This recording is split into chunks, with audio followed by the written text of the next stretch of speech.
दोस्तों, जय Hind. Defence news के चैनल पर सूबेदार Tomar, retired from Indian army, आपका स्वागत करता है। दोस्तों, आज एक बहुत इंपॉर्टेंट टॉपिक लेकर आया हूं, जिस पर आप लोगों को सभी को बहुत गहन विचार करना है, मंथन करना है और उसके ऊपर अपनी राय भी देना है। कमेंट्स के द्वारा, अपने रिएक्शंस के द्वारा, अपने आपको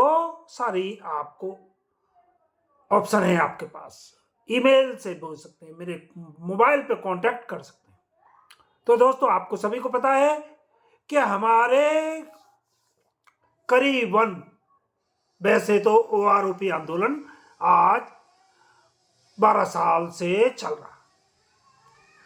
पहले जो कि हमारा ओआरओपी आंदोलन major general Satbir Singh retired के द्वारा जंतर मंतर पर चलाया गया था, जिसका कि हमारे सतबीर सिंह साहब ने सारा रिकमेंडेशंस गवर्नमेंट के साथ मिलकर उसका बेनिफिट ऑफिसर्स की तरफ सारा उसका बेनिफिट दिला दिया। हमारे जेसीओआर का कोई, चूंकि इनका कोई रिप्रेजेंटेटिव नहीं था, तो इनके बारे में किसी ने सुध नहीं ली। सरकार को कोई मतलब नहीं था।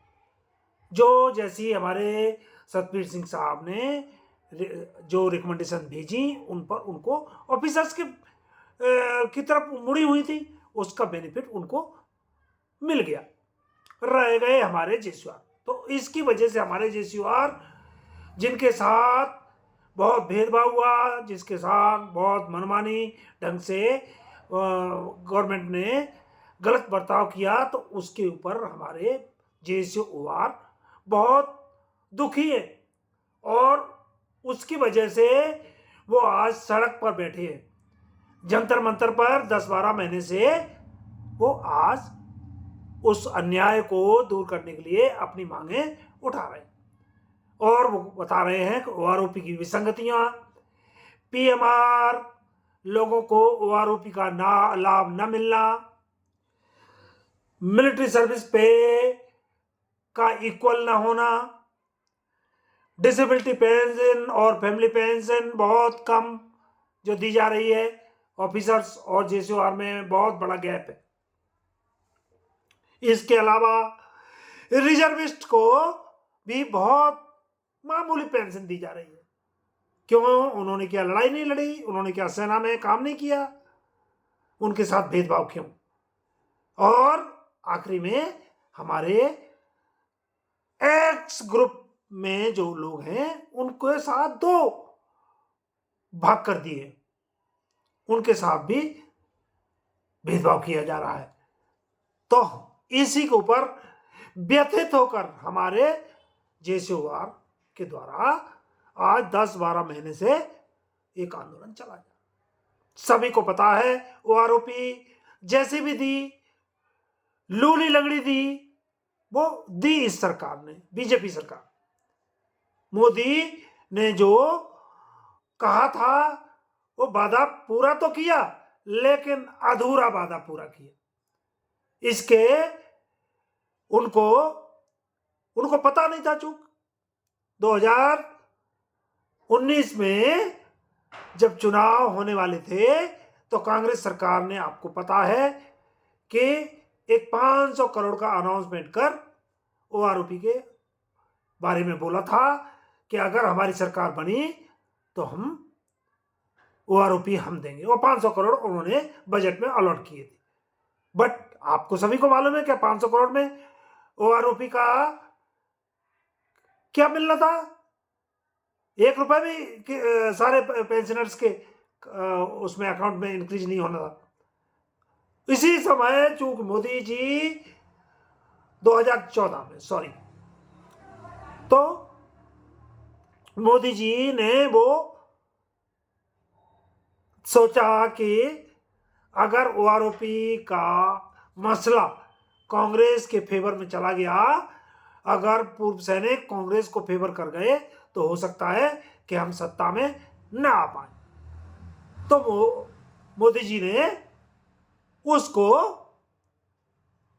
बोल दिया कि अगर हम सत्ता में आए 2014 के अप्रैल में या मार्च में, उन्होंने भी सीना ठोक के बोल दिया कि अगर हम सत्ता में आए तो ओआरओपी हम देंगे। क्योंकि मोदी जी को भी मालूम था कि ये कितना बड़ा सांप का पिटारा है, जिसमें कि बड़े बड़े काले काले सर्प बैठे हुए हैं, लेकिन उस पोटली को किसी ने खोल के देखा नहीं था। मोदी जी ने लपक लिया उस पोटली को और चुनाव जीत गए, बीजेपी की सरकार बन गई। पर चुनाव जीतने के बाद जब कई दिन हो गए, कई महीने हुए, तो पूर्व सैनिक फिर देश भर में आवाज उठाने लगे कि हमारी ओआरओपी क्यों नहीं लागू की जा रही जब आपने वादा किया था। तो जब मोदी जी ने अपने नौकरशाहों को बोला कि जरा इस पोटली को खोले, तो इस पोटली में आखिरकार है क्या, तो जब नौकरशाहों ने उसका कैलकुलेशन किया और मोदी जी को बताया कि इसमें तो बड़े बड़े सांप हैं, अर्थात मेरा कहने का मतलब कि it is not that easy, ये इतना आसान नहीं है ओआरओपी को इंप्लीमेंट करना। इसमें अगर इसको इंप्लीमेंट किया तो देश की सारी प्रगतिशील योजनाओं पे विराम लग जाएगा। मतलब कहने का सारा बजट है केंद्र सरकार का, उसका 90% बजट ओआरओपी को इंप्लीमेंट करने में लग जाएगा, मतलब चला जाएगा। तो बाकी चीजों को, देश के एयरपोर्ट, रेलवे स्टेशन, हॉस्पिटल्स और डेवलपमेंट के काम और गरीबों को भी उनको है ना संबल देना, ये सारे काम नहीं हो पाएंगे। अब मोदी जी फंस गए। मोदी जी फंसने के बाद मोदी जी ने कुछ दिन तो चुप्पी मारी, लेकिन पूर्व सैनिकों ने भी कमर कस ली थी और उन्होंने जंतर मंतर पर अपना आंदोलन तेज कर दिया, जिसके दबाव में आकर मोदी जी ने, आपको पता है 2015 में नवंबर में एक नोटिफिकेशन गवर्नमेंट ऑफ इंडिया का निकला, जिसके द्वारा लूली लंगड़ी या जिसको कहेंगे आधी अधूरी ओआरओपी को लागू कर दिया और उसका ऐलान कर दिया। अभी सिर्फ नोटिफिकेशन आया था और उसके बाद 2016 में फरवरी में, या हाँ फरवरी में, यस, उसका प्रॉपर टेबल्स भी जारी कर दी गई, जो कि हमारा पीसीडीए सर्कुलर 555 कहलाता है, ओआरओपी 1। यहां तक बात ठीक दोस्तों। अब चूंकि उसमें बहुत कमियां पाई गई, क्योंकि उसको जिस हिसाब से ओआरओपी की डेफिनेशन भारत की लोकसभा या भारत की पार्लियामेंट से पास की गई थी, दोनों सदनों के द्वारा जो मंजूर की गई थी, उसके अनुसार वो ओआरओपी पूर्व सैनिकों को नहीं दी गई। तो इसके ऊपर फिर हमारे पूर्व सैनिक को ने आवाज उठाई, तो सरकार ने एक विसंगतियों को दूर करने के लिए एक कमेटी बिठा दी। ये सब कहानी सभी को मालूम है, मैं छोटा सा एक भूमिका बना रहा हूं, तो आपको पता लगेगा कि व्यवस्थित ढंग से क्या क्या हुआ। मतलब ये सब होने के बाद भी वो लूली लंगड़ी आधी अधूरी ओआरओपी लागू कर दी गई, जिसमें कि कई तरह की कमियां थी और कई तरह की विसंगतियां थी। उसके ऊपर हमारे, चूंकि ऑफिसर्स को तो फेवर में चली गई थी, ऑफिसर्स तो चुप बैठ गए, हमारे जेसीओआर उसकी वजह से व्यथित होकर उन्होंने देखा कि इसका तो सारा मजा ऑफिसर्स ले गए और हमको तो ऐसे ही जैसे मीट में से हड्डी है ना चूस के फेंक दी जाती है, वो दे दी गई। तो दोस्तों ये सब होने के बाद आपको पता है पूर्व सैनिकों ने भी कमर कस ली और आज 10-12 महीने से पूर्व सैनिक जंतर मंतर पर बैठे हुए। और हमारा बहुत अच्छा आंदोलन चल रहा था। सरकार को भी इसमें खलबली मच गई थी। लेकिन दोस्तों, हमारा दुर्भाग्य है कि हमारे पूर्व सैनिकों के आंदोलन को एक प्रोपेगेंडे के तहत, दुष्प्रचार के तहत, मिस इन्फॉर्मेशन के तहत, डिस इन्फॉर्मेशन के तहत, और हमारे पूर्व सैनिकों को एक चंदाचोर टीम जो कि खालिस्तानी हमारे और देश विरोधी तत्व जो अमेरिका और कनाडा में बैठे हुए हैं, जो आतंकवादी, उन्होंने देखा कि यह बड़ा अच्छा मौका है, तो पूर्व सैनिकों के कंधों पर क्यों न देश की सरकार को अस्थिर किया जाए। तो अब हमारे उस आंदोलन को ये खालिस्तानी जो तत्व है उसकी विचारधारा से जो उनके समर्थक उन्होंने इस हमारे पूर्व सैनिकों के आंदोलन को हाईजैक कर लिया। अब चूंकि हमारा पूर्व सैनिकों का आंदोलन पूरी तरह से खालिस्तानियों के कंट्रोल में आ चुका है और वो ही इसको लीड कर रहे हैं। अब बताइए दोस्तों, ऐसे में कौन सी सरकार होगी जो देश विरोधी, जो देश को अस्थिर करने के, देश को तोड़ने की फिराक में पूर्व सैनिकों को बहकाकर, उनको बरगला कर अपना उल्लू सीधा करना चाहते हो?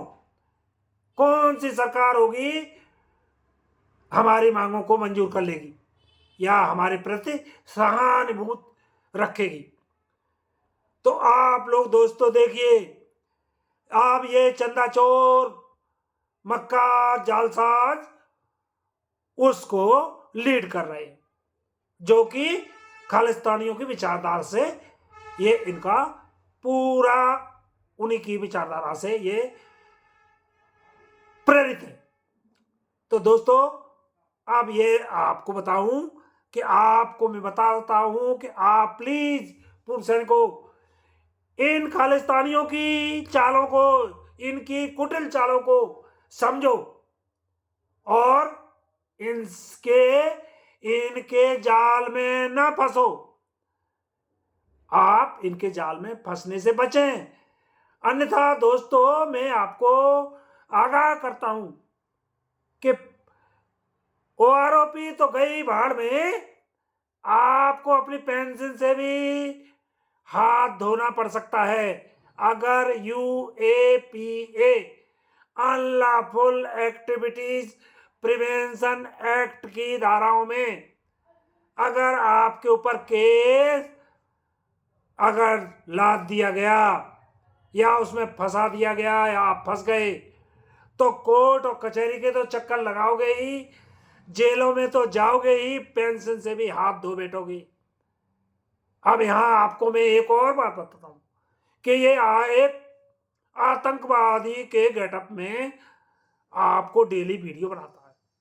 उसने तो आपको पता है आप लोगों को बहकाकर और चंदा बटोरकर, जो साइकिल चलाने की हैसियत नहीं रखता था, वो आजकल फॉर्च्यूनर गाड़ी में चलता है और वहां से दुष्प्रचार फैला रहा है, मिस इन्फॉर्मेशन पूर्व सैनिकों को बरगलाता है और पूर्व सैनिक हमारे कई उसके जाल में फंस रहे हैं।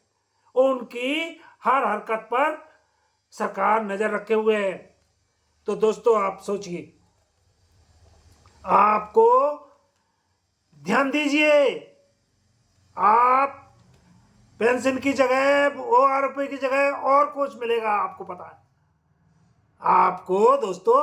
इसलिए मैं आपको बोलता हूं कि इन चंदा चोरों ने बहुत नाटक कर लिया, पर इनकी कोई दाल नहीं गली। बताइए, आज दिन तक आपको इन्होंने 7वें आसमान के तारे तोड़ने के लिए कई बार आपको बरगलाया।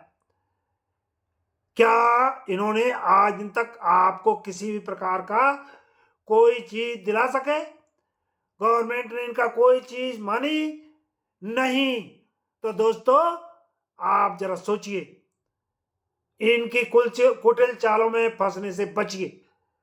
मैं आपसे बार बार रिक्वेस्ट करूंगा कि हमारी मांगे जायज है, मगर आतंकवादियों के, और वो भी खालिस्तानी आतंकवादियों, जिसके ऊपर हमारी सरकार ने प्रण कर रखा है कि जीरो टॉलरेंस, आतंकवाद के प्रति हमारी सरकार ने जीरो टॉलरेंस की नीति अपनाई हुई है।